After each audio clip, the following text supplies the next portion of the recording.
Hey there, welcome to another of my reviews of Tai Lopez's 67 Steps. And this one is, well, it's got the title of Bill Gates and the 10 Dark Years. And this one, what's the goal of this one? It's talking about, hey, we're always being bombarded with information and advertising. And we think we have control over our own brain, but the truth is, we really don't. We are creatures of sense, sensory creatures. And we are constantly being bombarded by information and advertising, news. And, of course we're going to take some of that in, a lot of it in. And we're having a set of values imposed upon us, whether we like it or not, wherever we live. Whether it's Syria or America or Canada or Japan or wherever, the media and the media soup that you live in imposes a set of values on you. And, the way you dress, you think that you're not affected by fashion magazines or a fashion or a style, but you're wearing something, first of all, because your choice is, you go into the shop, those are the things that are available. And there's a great scene in Devil Wears Prada where she talks about that. You think you're not affected by the fashion industry, but of course you are, because of the knock-on effect. But even, your social standing, often you dress in that social standing, whether you can do it consciously or unconsciously.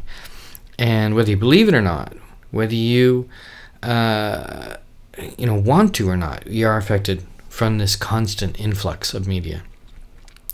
And the things you buy or the things you want to buy, you learn about those most often through media of one kind or another.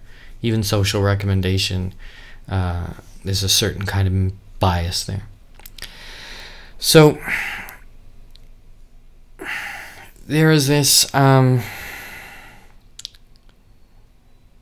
influx of information, and you have to learn what's being left out. In this thing, Tai talks about how the media tells you about the Bill Gates of today. To be honest, I don't even think they tell you about the Bill Gates of today, really. But they skip over the part about how he got there. He's a bit of I don't use this word too often, but he is a bit of a controversial figure because of the way he evolved his company. But he did sit and work hard from age 20 to 30, and even before that, when he was a computer geek, before that, and they skip over that part,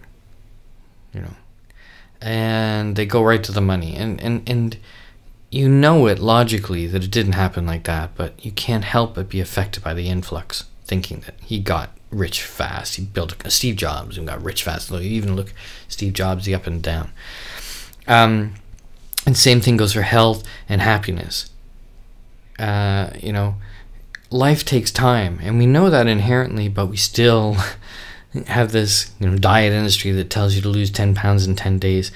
And of course it's going to come back, because you're not changing your life in a core level. These fast changes just don't work. And Tai has a great quote in there, which is, a fence that you build fast falls down fast. That's an Amish quote or something like that. And the body takes time to change. Exercise takes time to change. Time is the biggest effect on us. And so you have to stay the course, and things that are difficult, things that take time, we're kind of programmed to chuck them away. And again, I didn't write down the attribution, but the temptation is to give up. Temptation to give up is the strongest just before you're about to succeed. And you have to keep on going. And that's why Tai does this 67 steps, which 67 days or longer. To give you time to change. You have this 18-month time frame that's supposed to affect you greatly. If you can do something for 18 months, it's going to stick with you for a long time. The toil, the working overtime and not expecting something to happen fast is going to be the thing that affects your life the most. Just the routine.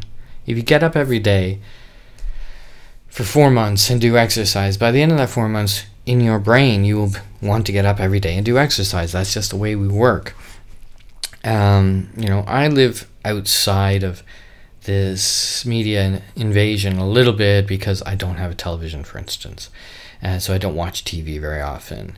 And I live in a country, Japan, where I can easily turn off the advertising and it's abstract to me because I have to concentrate to read it, So perhaps I'm a little outside of that, but even I, of course, am affected. YouTube or Facebook or contact with people who are talking about their interests. Of course, all those things get through to me.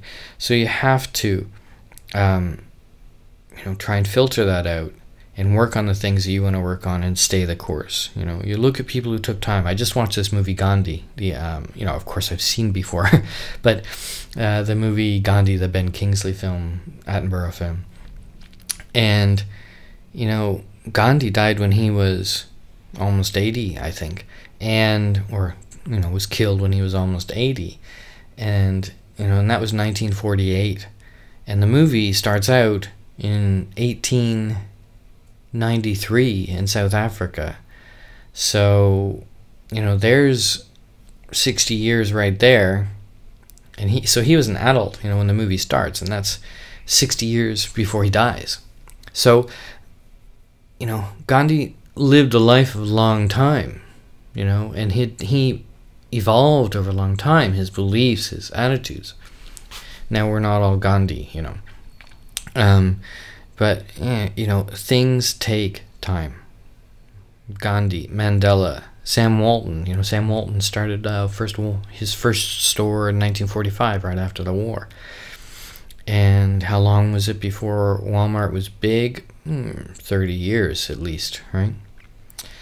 Warren Buffett, again, you use these high-flying examples. Some people had success early, but it was a fortuitous situation, but to keep that success going, it takes time and discipline. I just finished also reading that Jeff Bezos Everything Store, and again, that whole story kind of starts when he's 35, after he'd had a career on Wall Street. So there was a lot of time in there. So cut out the crap, cut out magazines, TV news, focus on books and biography, and get to understanding that things take time, and put your own time in, your own discipline. And so his questions for the day were, where's your expectation too high for short-term result? And in those 4 areas, health, wealth, love, and happiness, what are your unrealistic time frames? I want to lose 10 kilos. I'd like to do it tomorrow, but really, how long is that going to take? How long is it going to be before you're at the next level on the financial ladder? These things like that. What's your unrealistic things, and what really is a realistic time frame, and how are you going to do something every day to move towards that goal? That's it. Anyway, that's a review of this step number 34. I hope I said that right at the beginning. Step number 34, and we'll see you soon.